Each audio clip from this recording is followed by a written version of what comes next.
daldal na ibon. Si Dino ay isang makulay na ibon. Mahilig siyang magsalita. Hello, hello, sabi ni Dino.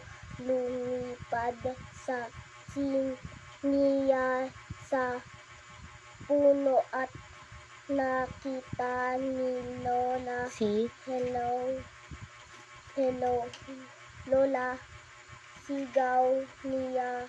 Tumawa si Lola. Ang daldal mo, Dino. Mga tanong. Number 1. Sino ang bida sa kwento? Si Dino.